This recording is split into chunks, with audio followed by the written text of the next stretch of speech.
시편 119편 161절부터 168절까지 낭독하겠습니다. 방백들이 무고히 나를 핍박하오나 나의 마음은 주의 말씀만 경외하나이다. 사람이 많은 탈취물을 얻은 것처럼 나는 주의 말씀을 즐거워하나이다. 내가 거짓을 미워하며 싫어하고 주의 법을 사랑하나이다. 주의 의로운 규례를 인하여 내가 하루 7번씩 주를 찬양하나이다. 주의 법을 사랑하는 자에게는 큰 평안이 있으니 저희에게 장애물이 없으리로다. 여호와여, 내가 주의 구원을 바라며 주의 계명을 행하였나이다. 내 심령이 주의 증거를 지켜 사오니며 내가 이를 지극히 사랑하나이다. 내가 주의 법도와 증거를 지켜 사오니 나의 모든 행위가 주의 앞에 있음이니이다.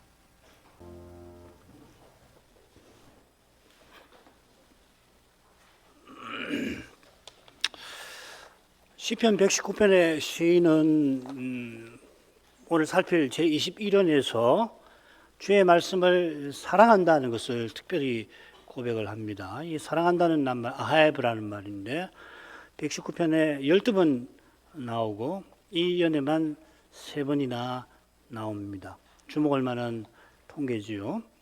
시인이 방백들에게 무고히 핍박받지만 그들의 거짓을 미워하고 주의 법을 사랑합니다. 시인이 원수들의 거짓에 실로 외로운 처지인데도 주의 법을 사랑하는 자들, 거룩한 사회의 평안을 바라봅니다. 그런 심적으로 시인은 외롭지만은 주의 증거를 지키는데 그 증거를 지극히 사랑합니다 하고 고백합니다. 자, 이런 내용을 참조해서 우리는 이 21년을 셋으로 나누겠습니다. 처음 석절, 방백의 무고한 핍박에도 시인이 주의 말씀을 사랑한다는 것이고, 그 다음 석절, 시인이 주의 법을 사랑하며 주의 의로운 판단과 구원을 바라봅니다. 평안이 임하는 의인의 사회를 바라보면서 주님의 의로우신 통치와 그리고 구원을 바라보는 내용. 나머지 2절, 주의 증거를 지키며 그 증거를 지극히 사랑한다 하였죠. 21년도 역시 이 원수와 고난의 주제를 다룹니다. 21년 맨 첫 행 161절에 원수가 등장하지요. 시인을 핍박하는 방백들입니다. 그들이 시인을 무고히 죄인 만들었습니다. 그들의 무고함, 곧 그들의 거짓을 시인은 미워합니다. 제가 본문에서 설명을 안 했는데 이 방백들, 나중에 제가 그때 설명하죠. 첫째 단락, 첫 행과 마지막 행이 원수의 주제라는 점에서 짝을 이룬다고 할 수 있겠죠. 둘째 단락에서는 시인이 고난받는 현실이 나오고 있습니다. 166절 보시면은 여호와여 하고서 간절히 하나님을 부르면서 주의 구원을 바란 것이죠. 주의 구원이 절실한 현실, 고난의 현실에 처해 있습니다. 이 현실이 장애물이라는 표현에도 암시되어 있습니다. 165절에 보면 그 보면은 평안을 말하고 장애물을 갑자기 이야기를 하잖아요. 주의 법을 사랑하는 자에게 장애물이 없을 거라 했는데 고난의 현실에서도 자기가 넘어지지 아니할 것을 확신하는 것입니다. 그런 확신은 어디서 나오느냐면 주의 의로운 규례에 판단에 근거하는 것입니다. 셋째 단락은 주의 증거를 지킨 사실이 두 행의 거듭 맨 처음 나옵니다. 이 지킨다는 말, 샤마르라고 하는 낱말이 이 여덟 말씀의만큼이나 119편에 자주 나옵니다. 이 샤마르가 21번이나 나오고요. 거의 비슷한 뜻이 낫자르인데 10번이나 나옵니다. 그래서 굉장히 많이 나오는 거죠, 그죠? 이 지킨다는 낱말이 히브리 21번째 알파벳 신 혹은 쉰으로, 샤마르니까 쉰으로 시작되는 겁니다. 알파벳 모양이 같습니다. 사람의 입 모양에서 온 그 표긴, 그 그림 글자인데 점을 왼쪽에다 찍으면은 그냥 신 S 발음이고요. 그 다음에 오른쪽에 지금은 쉰에서 SH 발음이 됩니다. 아울러 시인은 거듭 주의 증거를 지켰다. 내가 말씀을 지켰는데 증거를 지켰다 했고 168절에서는 주의 법도와 증거를 내가 지켰습니다. 이렇게 고백하고 있습니다. 자, 그러면 첫 번째 단락으로 가시죠. 방백들이 무고히 나를 핍박하거나 나의 마음은 주의 말씀만 경외하나이다. 사람이 많은 탈취물을 얻은 것처럼 나는 주의 말씀을 즐거워하나이다. 내가 거짓을 미워하고 싫어하며 하고 주의 법을 사랑하나이다. 161절에 방백들이 무고히 시인을 핍박한 것이 말씀드린 대로 163절에 거짓과 짝을 이룹니다. 이 거짓이라고 새긴 낱말 쉐켈이라고 하는 낱말이 78절에서는 교만한 자가 거짓으로 근데 무고히 거기 무고히라고 무고히 나를 엎드렸다. 다른 낱말인데 비슷한 정황을 표시하니까 똑같이 번역할 수가 있습니다. 그처럼 162절에서 시인이 말씀을 즐거워하는 것을 많은 탈취물을 얻은 것에 비기는 것도 이 전쟁의 이미지 아니에요. 탈취물이라고 하는 것은 원수의 주제가 붙어 있는 것이죠. 그죠? 이 셋을 이렇게 묶을 수가 있습니다. 이렇게 말씀드리는 이유는 자꾸 이 말씀을 이 줄거리를 통해서 같이 읽는 것이 참 유익해요. 한 절 한 절 읽어도 굉장히 하나님 말씀은 놀라운 것이라 많은 교훈을 주지만은 그렇게 하기 위해서라도 줄거리를 늘 살피고 할 수 있으면은 119편 전체를 그리고 더 넓히면은 시편을 조용하게 시편이 어떻게 돼 있을까 하고서 한번 쭉 머리로 눈을 읽으면서 한번 보십시오. 그럼 굉장히 도움이 됩니다. 자, 그래서 이게 석절을 이 원수의 주제로 묶을 수 있다라고 하는 말을 지금 제가 드리는 건데 그럴만 하죠. 시인은 방백들이 자기를 핍박하였다면서 21년을 시작합니다. 방백들이란 말이 맨 처음 나옵니다. 사림입니다. S 발음이죠. 시인으로 시작합니다. 방백들이 119편에 한 번 더 나옵니다. 23절에 회방을 내게서 떠나게 하소서 하고서 23절에 방백들이 나를 회방하였나이다 아래였습니다. 이는 이 세상 권세자들이 시인을 모독하면서 내 하나님이 어디 있느냐 하고 조롱한 것입니다.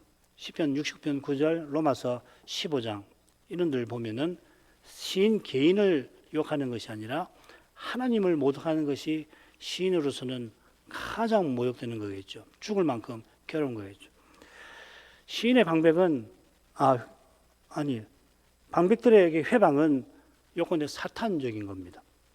그처럼 방백들이 시인을 핍박한 것도 다르지 않습니다. 이 무고히라는 말, 흰남이라는 말인데 무고히 핍박했다는 말은 이유 없이 영어는 without cause라고 번역을 많이 해놨을 겁니다. 아무런 이유 없이 그래 한 겁니다. 핍박받을 이유가 전혀 없는데 방백들은 그런데 바로 그것 때문에 시인을 미워하고 해치려 한 겁니다. 이상하지요. 섬뜩할 만큼 악한 마음을 품고서 시인을 없애버리려고 한 겁니다. 이는 바리새인들에게 미움받고 십자가 달리신 그리스도를 떠오르게 합니다. 예수님이 이 바리새인들을 독사의 자식들아 부르신 대로 그들의 아비 마귀가 이렇게 악한 짓을 어떻게 죄만 없으십니까? 예수님이 모든 의를 이루시는 그분은 죄인의 구주를 미워하고 죽이려고 하는 이것만큼 악한 게 어디 있습니까? 그건 그들의 아비, 예수님도 너희 아비는 마귀다 하셨지 않습니까? 아비가 이렇게 악한 짓을 예수님께만 아니라 주 역사 시초부터 그리 해왔던 겁니다. 우리가 해석한 것처럼 이 방백들은 언약 백성 중 악한 권력자보다는 세상 통치자를 가리키는 표현 같아요. 다니엘서에 보면은 바사군, 즉 페르시아를 다스린 악한 천사장이 세상 통치자들을 통해서 이 고레스의 아들을 캄비세스를 통해 가지고 성전 짓는 일을 방해하는 것을 다니엘서에 보면 우리가 배울 수 있죠, 그죠? 그걸 이제 가브리엘이 가가지고서 그렇게 못하도록 하는 거잖아요. 아버지 고레스가 어디 요양을 갔을 때 캄비세스가 아버지 대신 통치했는데 그 캄비세스가 이 성전 짓는 그걸 방해를 했는데 왜 그렇게 방해하느냐? 이 바사군, 악한 천사장이 작용해서 그렇다는 거 아니에요. 우리 눈에 보이는 현상 모두가 뭐 귀신이 조종하는 건 아니지만 신령한 일에 있어서, 이런 중대한 일에 있어서 어떤 일이 벌어지는 것은 뒤에 악한 권세, 마귀와 그 휘하의 권세의 작용이 있다는 걸 잊어서는 안 되는 겁니다. 다니엘 10장에서 그걸 가르치는 거 아니에요. 그래서 가브리엘이 그걸 막아보려고 21일 동안 애썼다 하는 말을 나오잖아요. 그래서 그게 좌절돼 가지고 성전 재건이 되지요. 자, 시편 2편 처음 부분에 열방의 통치자가 함께 들고 일어나서 여호와와 메시아를 대적하는 장면이 나옵니다. 그처럼 메시아를 예표하는 이 시인을 원수 마귀는 가만두지 않았던 것입니다.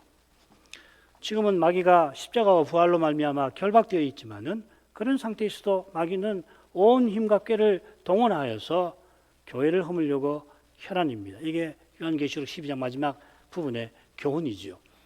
그러니까 그가 장차 잠시 풀려나면 어떻게 되겠습니까? 적그리스도를 일으켜서 교회를 철저하게 역사상 유례 없이 핍박하게 될 겁니다. 역사는 그렇게 간다고 하나님 말씀은 분명히 예고하고 있습니다. 이런 이야기 하면은 아이고 또 뭐 어디서 묵신문학적인 그런 이야기 또 저 목사가 하는가 보다 아마 많은 신학자들은 저보고 그럴 겁니다. 그러나 하나님 말씀은 틀림없습니다.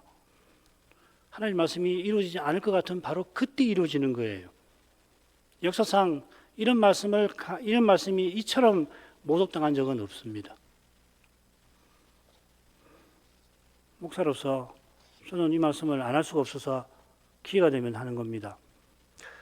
시인은 방백들이 회방하는 그 자리에서 사람으로서 잠시도 견디지 못할 처지에서 주의 율례를 묵상했듯이 그처럼 무고히 핍박받는 형편에서도 내 마음은 주의 말씀만 경외합니다 하였습니다. 이유 없이 아무런 잘못이 없는데 악하게 미워하고 죽이려 드는 자들 가운데서 인생이 연약하니까 그러면 생존 본능에 이끌려 살 길을 찾고 당한 만큼 미움에 시달리기 쉽습니다. 억울하니까 미움이 일어나잖아요. 그런 현실에서 시인은 전심으로 말씀을 붙듭니다. 그 아니고서는 미움을 떨칠 길이 없어요. 보복하고 싶은 마음을 이길 수가 없단 말이죠. 그리고 당장 죽게 생겼는데 살아야 되잖아요. 어떻게 그걸 이길 수 있나? 말씀밖에 없어요.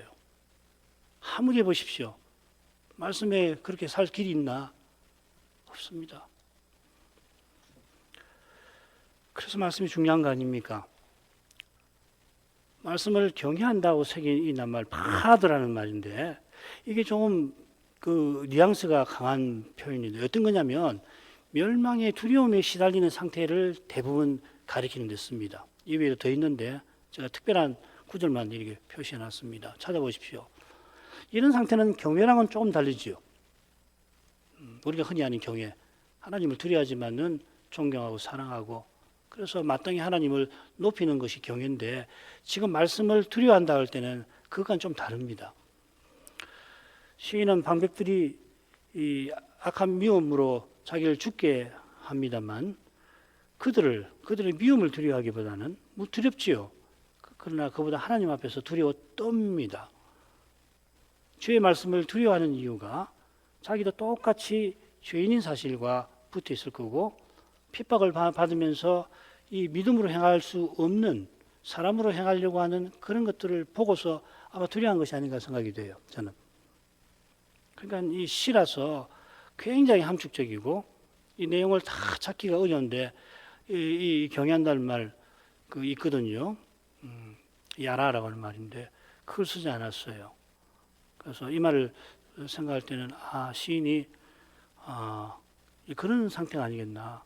너무 혹독한 이 공격을 받다 보니까 그러니까 이 73편의 시인과 같은 비슷한 그런 어떤 상태에서 말씀을 두려워하는 이러면 안 되지. 그 참고되는 말씀이 이어집니다.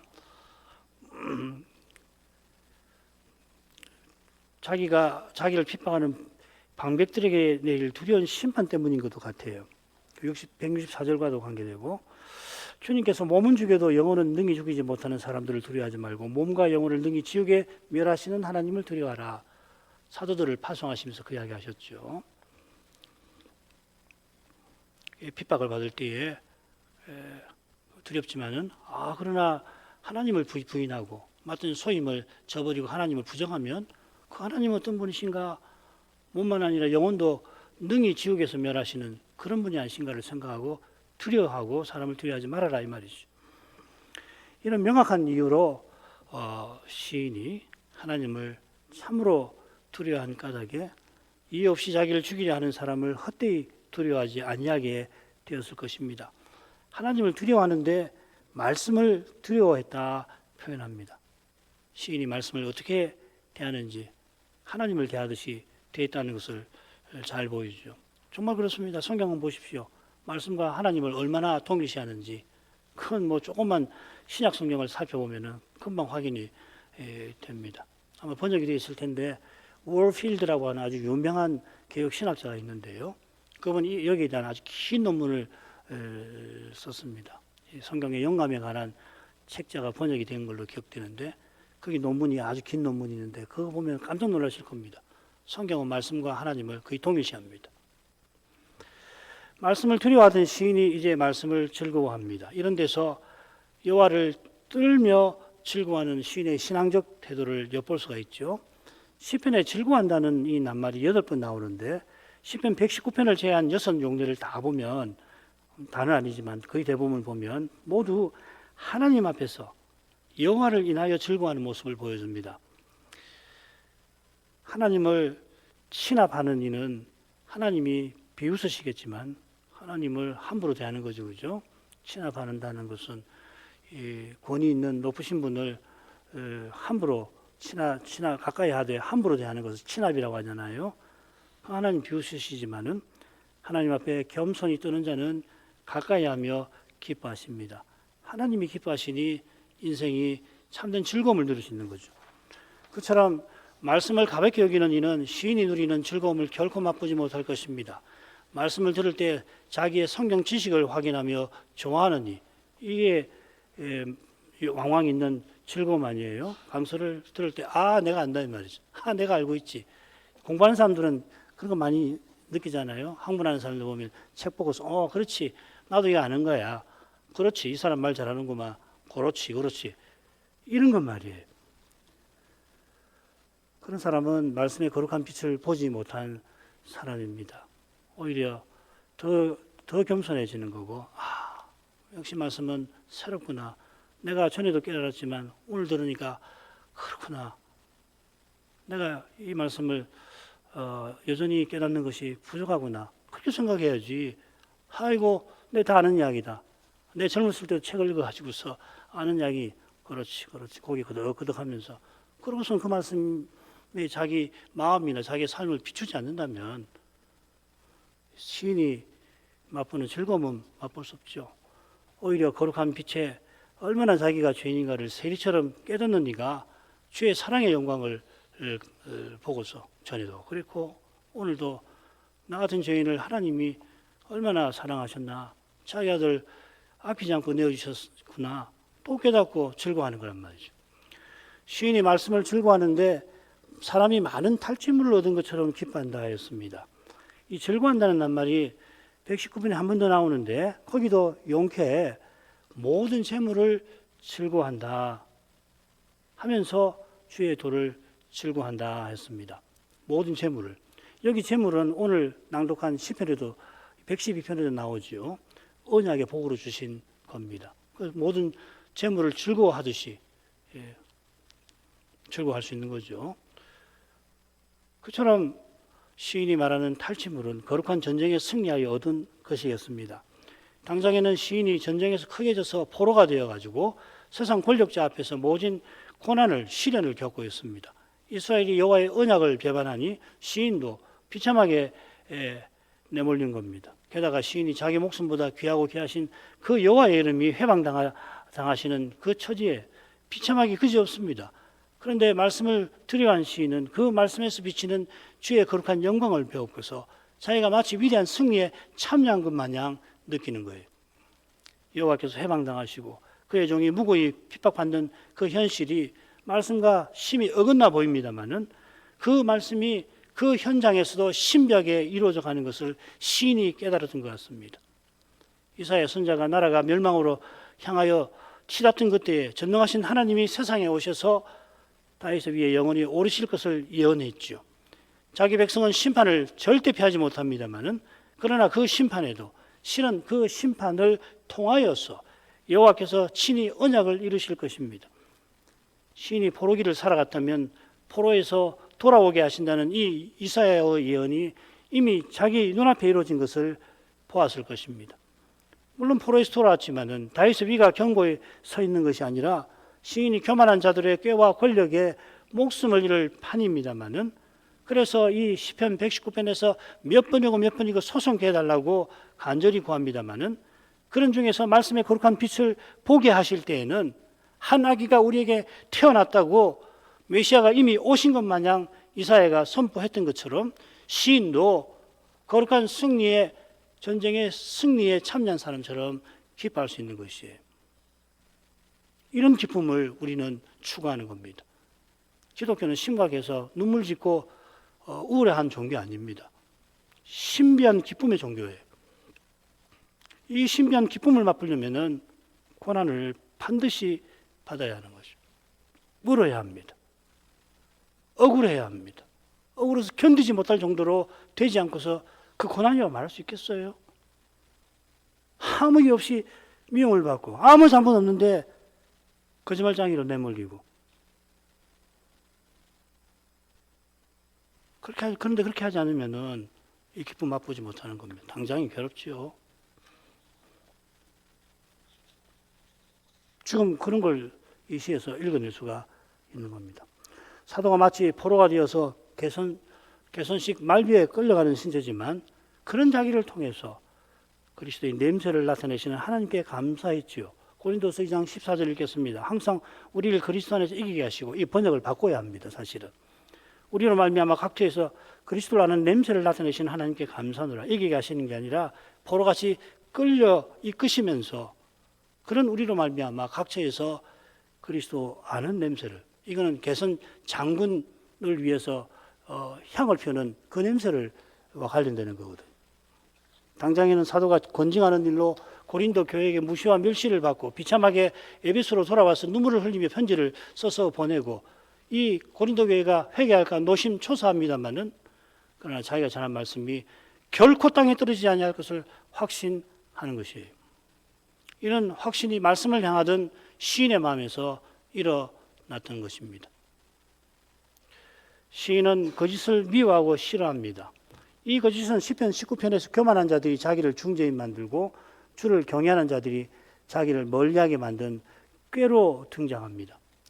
그러니까 이 거짓이란 말을 썼을 때는 지금 이 방백들에게 핍박받는 그 현실하고 언약의 나라에서 방백들하고 똑같이 열방처럼 행하는 그런 악한 자들의 거짓을 함께 놓고 이야기하는 것 같아요. 제가 이건 좀 빼뜨렸는데 수정을 해가지고 다시 올려놓겠습니다. 이런 거짓이 언약 백성 중에 성행하면 언약은 무너지겠지요. 하나님 이름의 영광은 철저히 가려집니다. 시인이 자기 목숨 잃는 것보다 미워합니다. 여기 싫어한다고 덧붙였는데 이 타압이라는 말이고 이 동사에서 뭐가 나오냐면은 가정한 것이 나오면 토에바 타압 비슷하죠. 이 가정한 것은 여호와께서 언약의 땅에서 잠시도 두고 보실 수 없는 악한 죄, 레위기 18장 20장에 나오는 그런 죄, 우상 숭배를 말합니다. 시인이 거짓을 그만큼 싫어합니다. 어떻게 좋아해요? 거짓을 좋아할 수 없잖아요. 하나님의 은혜와 사랑을 맛본 이라면 죄의 영광을 보는 이마다 시인처럼 거짓을 싫어할 수밖에 없어요. 이거는 거룩한 감각하고 관계되는 겁니다. 어떻게 주님의 교회에서 거짓이 횡행하는데 뭐 그럴 수 있지, 뭐 나도 거짓말하니까. 공적인 자리에서 거짓이 그렇게 횡행하는데 뭐 그럴 수 있지, 어떻게 그럴 수 있습니까? 그럴 수 없는 거예요. 그래서 시인은 싫어한다, 타압을 썼습니다. 절대로 이런 일이 있어서는 안 된다 하는 겁니다. 내가 의롭다 그 말하는 거 아니잖아요. 자기 자신도 그런 거짓을 하면은 하나님께 가증 여기신 바 당할 거다 이 말이죠. 교회가 시인과 같은 심정이 안 되면 거룩한 사이로 서 나갈 길이 없는 거예요. 어떻게 서 나갑니까?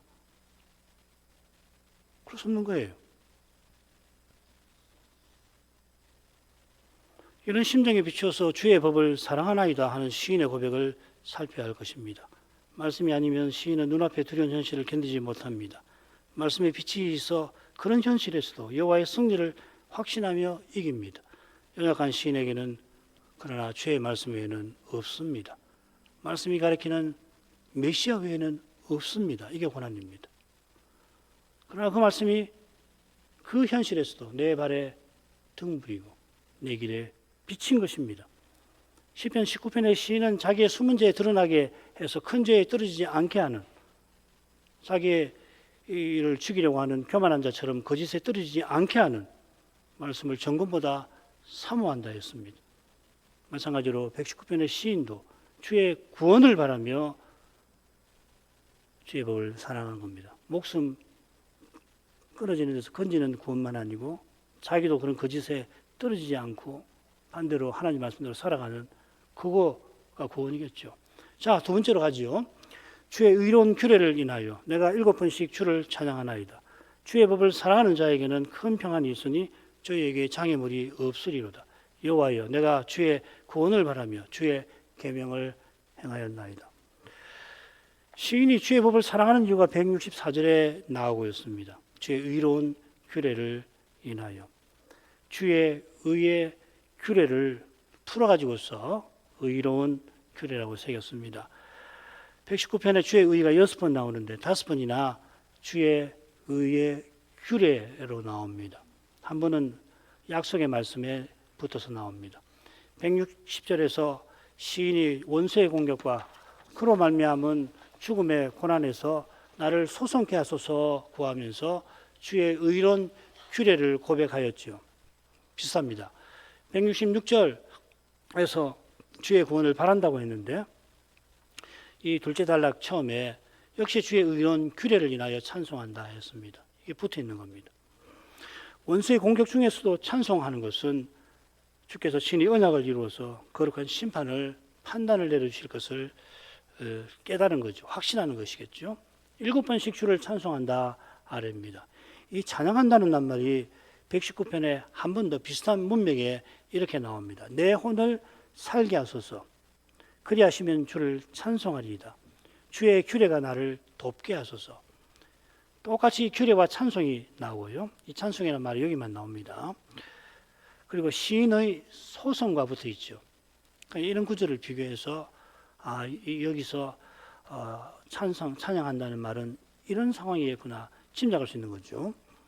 원수의 공격에 죽게 된 시인이 자기를 소송케 하시며 찬송하리이다 했는데 여기서는 하루에 7번 찬송하겠다고 고백합니다.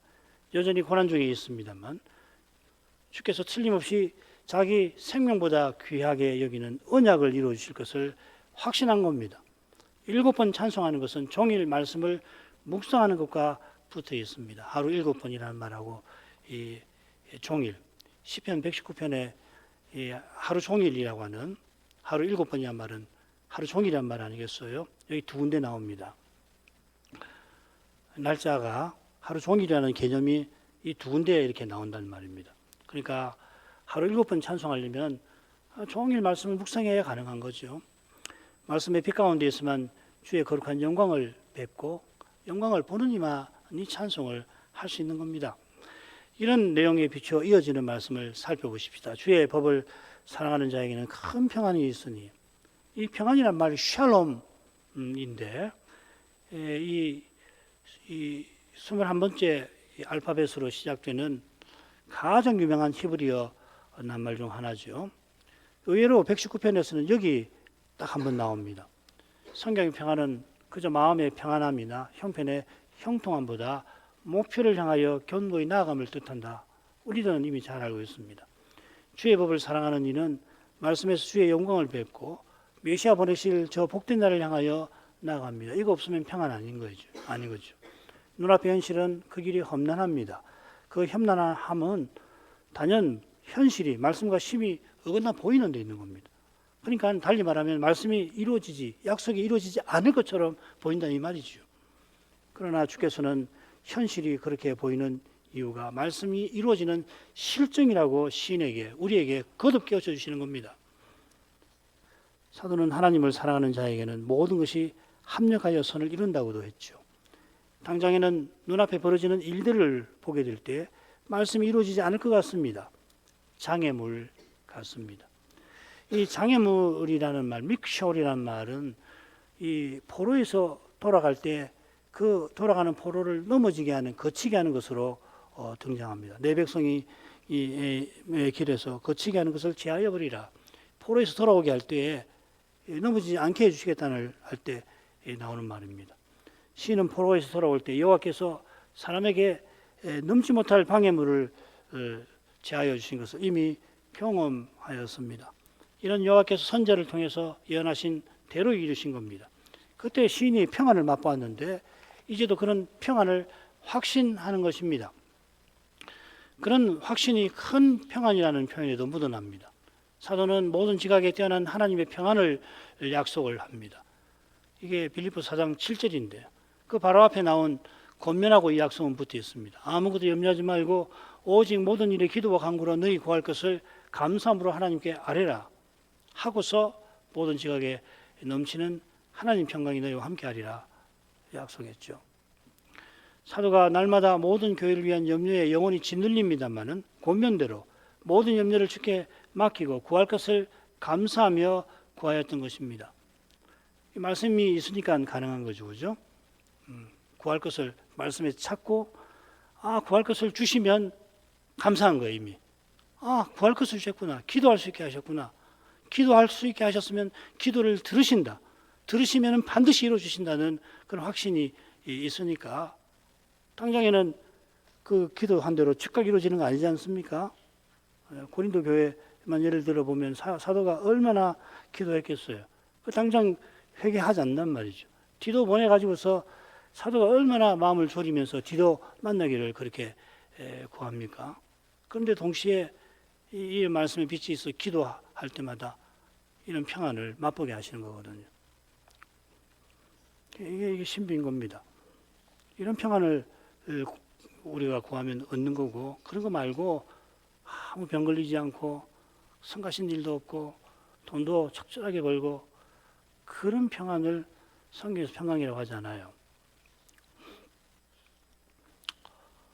이렇게 말씀을 통해서 구할 것을 갖고서는 감사하며, 왜냐하면 이게 너무 감사한 일이잖아요.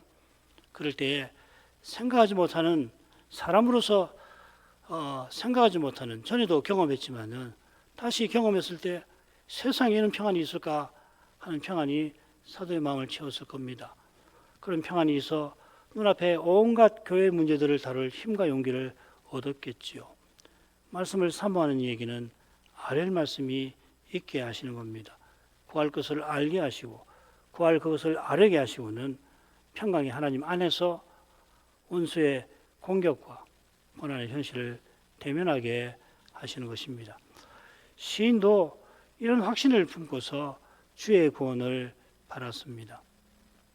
시인이 구원을 위하여 주를 바라보았던 겁니다. 자기를 원수의 공격과 죽음의 고난에서 건져주시기를 바랐습니다. 당장에는 시인의 고난 때문에 주를 경외하는 자들이 시인을 멀리합니다마는 그들이 주의 말씀을 사랑하여서 큰 평안을 누리며 메시아 오실 저 복된 목표를 향하여 전진하기를 바랐습니다. 이것이 165절에 갑자기 주의 말씀을 사랑하는 자들을 언급한 이유일 거겠죠. 그런 사이를 바란 거예요. 어떻게 홀로 이렇게 가기를 바랄 수가 있습니까? 하나님 말씀 안에서 이런 성신 안에서 의와 평안과 기쁨을 누리는 그런 사이를 당연히 추구하지 않겠어요? 시인은 그런 마음이 일어났던 거예요. 당장에는 이 교만한 자들 때문에 주를 경외하는 자들이 오해해가지고 멀리하지만은 그러나 그들이 이전처럼 그렇게 거룩한 사이를 이루며 살아가서 주께서 여전히 어려운 현실이지만 주께 주시는 큰 평안으로 함께 기뻐하기를 소원하는 거죠. 이런 심정에서 시인이 여호와여 하고 간절히 부르며 자기가 전심으로 주를 바랐다고 아뢰입니다. 그리고 주의 계명을 행하였나이다. 이 그리고라는 말이 있습니다. 이는 그가 고난 중에도 주의 언약을 믿고 지킨 것을 가리킵니다. 바리새인처럼 율법 조항을 철저히 지켰다고 자랑하는 거 아니겠죠? 누가 이 시를 읽고서 이렇게 해석하게 할 수 있겠습니까? 그런데 바리새인들은 그렇게 해석해요.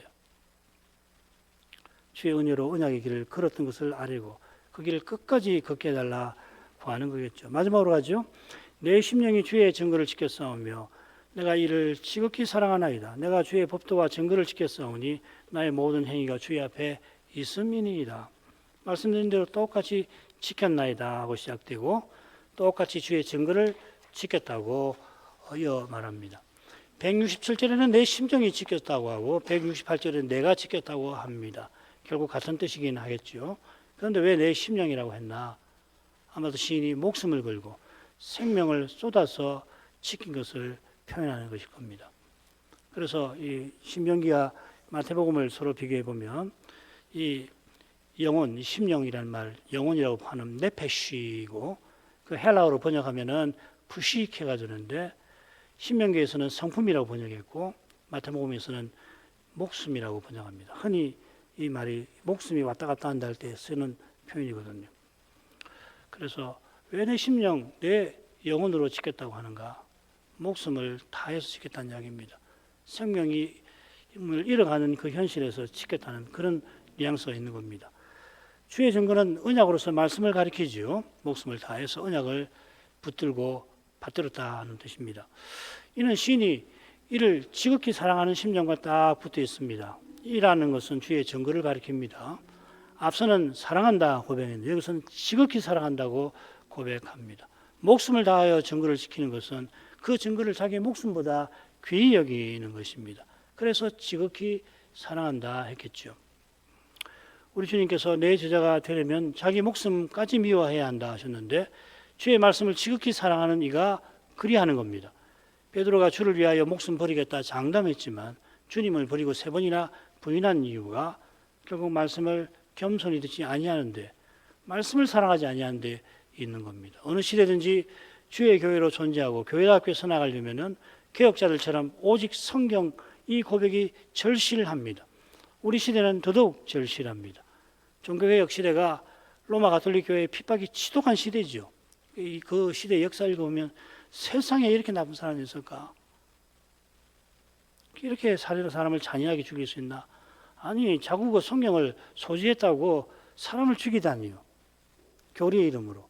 교리를 훼손시킬 수 있다는 그 미명 아래 자국어 성경을 소지했다는 이유로 죽이는 그런 세상이었습니다. 그러나 그리스도의 성육신이나 부활에 관한 고백이 비난과 멸시받을 일은 결코 아니었습니다.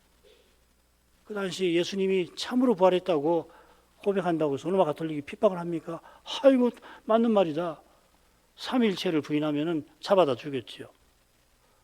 제네바에서 세베르투스지요. 삼위일체 부인한 사람을 제네바에서 처형했다고 칼빈이 그렇게 사람이 잔인할 수 있냐 그렇게 말하는데 그거는 역사적인 오류입니다. 그 사람은 로마 가톨릭 교회에서도 똑같이 참수당해서 화형당해서 죽습니다. 그런 시대입니다. 뭐 잘했다는 건 아니지요. 칼빈을 부당하게 비역사적으로 역사적 근거 없이 비난한 것을 제가 이야기를 하는 거죠. 그런데 삼일체를 고백한다고 해서 유럽에서 야 이렇게 어리석은 사람 있나? 세상에 삼일체를 고백을 해? 그런 일은 없습니다. 오히려 그렇지. 그렇게 잔인한 로마 가톨릭도 그리스도의 부활과 성육신을 말하면 잘했다고 하죠.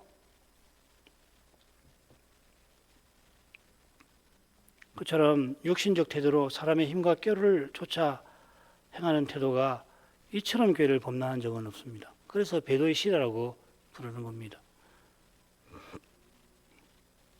바로 여기에 그러나 거룩한 교회로 서나가는 길은 어느 시대보다 험난합니다. 사이비한 것이 가득한 탓에 미미하게 나은 것, 우리 교회는 저렇게 아니한다. 우리는 그래도 상식으로 행한다. 우리는 그래도 좀 더 교리적으로 옳다. 그거에 만족하고서 결국 실제에서는 사이비한 거, 사람의 힘과 꾀로 쫓아서 사람의 욕심으로 행하는 것이 있다면 결국 똑같은 거 아닙니까? 그렇게 되기 너무 쉬워요. 그 이유가 거룩한 감각이 너무나 상실되어 가서 그렇습니다. 그 용인해버리는 거예요. 우리 모두가 지금 그런 위험에 노출되어 있다는 겁니다. 개구리가 서서히 끓는 물에 죽어가는 줄 모르듯이 성경적 교리를 붙잡고 교회법적 질서를 지키는 거기에 눈이 가렸어. 정작 중요한 것은 보지 못하기가 너무 쉬워졌습니다. 주님께서 나를 따르려면 자기 목숨까지 미워하라 하신 것은 주님의 말씀을 목숨보다 사랑하라 하신 것입니다. 종교개혁 때도 오직 성경을 이야기했는데요. 오늘날은 그 고백이 훨씬 절실해졌습니다. 개혁자들이 얼마나 훌륭한지 몰라요. 그런 시대에. 자국 성경 소지에서 죽는 시대에 오직 성경을 외치는 이것이 교회의 전통이 말씀보다 더 권위 있고 교회를 외치던 그런 시대에 아니 성경 외치는 이 개혁자들이 얼마나 훌륭한지 모릅니다만은 이 시대는 더 절실합니다. 말씀 없으면 다 망합니다. 이 성경이 없어 망하는 게 아니에요. 여러분 스마트폰에도 성경 프로그램이 얼마나 많습니까? 하나님 말씀 없으면 망합니다.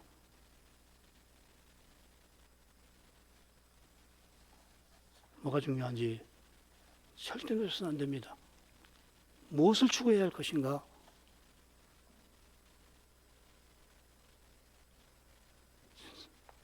심각하게 생각하시고 하나님께 구할 것을 구하십시오.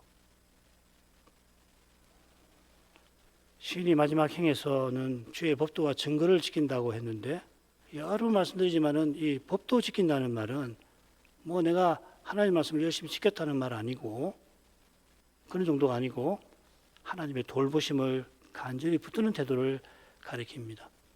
이걸 읽어내셔야 합니다. 이걸 읽어내야지 율법주의에 그 올무에 빠지지 않게 되는 겁니다. 사람을 높이고 사람이 뭘 행해서 뭘 이루겠다라고 하는 착각에 안 빠지려면은 이런 말씀에서 지금 시인이 주의 파카드를 주님의 그 돌보심을 권고를 고백하는구나. 그러니까 법도를 지켰다는 말은 내가 말씀을 수호했다는 말 아닙니다.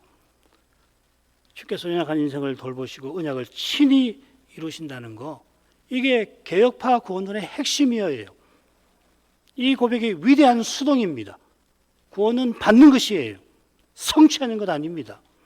이 위대한 수동이 이 하나님만 구원하신다는 고백이고 죽은 자가 스스로 일어나는 법이 없이 죽은 죄인을 십자가로 그리스도 안에서 하나님이 살리시고 일으키고 하늘에 앉히십니다. 그 다음 그러면 사람은 등신인가? 그 말 아니죠. 하나님이 그리스도 안에서 우리를 살리시니까 우리는 믿음으로 그리스도 안에서 살아가는 겁니다. 믿음으로 살아간다는 말은 그리스도를 전심으로 의지하며 산다는 이야기예요. 내가 뭘 행한다는 게 아니라 내가 주를 의지한다는 이야기입니다. 믿음은 그것이잖아요. 그런데 이 믿음이 둔감을 해서 내가 무엇을 이루는 것으로, 내가 남보다 뭘 더하는 것으로 믿음을 오해하는 것이 참 많단 말이죠. 그러면은 바리새인 되는 거 일 아닙니다.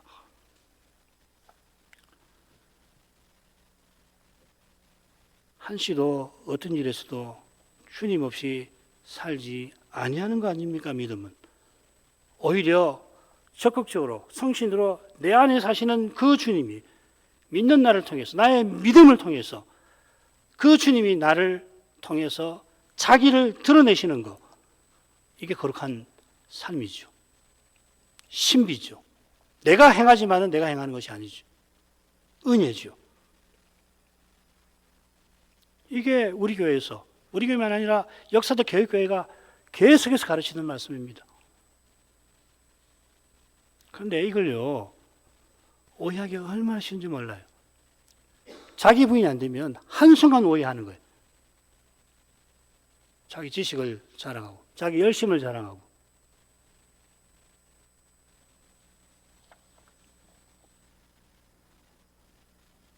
이제는 내가 산 것이 아니라 그렇게 고백을 해놓고서 사람의 힘과 꾀로 주의 뜻을 이룬단 말이에요. 죽은 자기가 다시 살아난 겁니까? 김 목사님 늘 말씀하신 것처럼 죽었다가 다시 살아났나? 왜 사람이? 죽었다고 했는데 그러니까 터무니없는 거란 말이죠. 그런데 그 터무니없는 것이 죄로 말미암아 얼마나 쉽게 발생할 수 있는지 모른단 말이죠. 그러니까 날마다 부인해야 되는 거예요. 날마다 내가 죽는다 바울이 이야기한 이유가 그냥 부인하면 죽는다는 이야기 쓰잖아요. 자기를 죽여버리지 않으면 안 되는 거예요. 그러면은 죽은 놈이 되살아나가지고 무슨 좀비도 아니고 말이에요. 그렇게 되는 거 아니에요?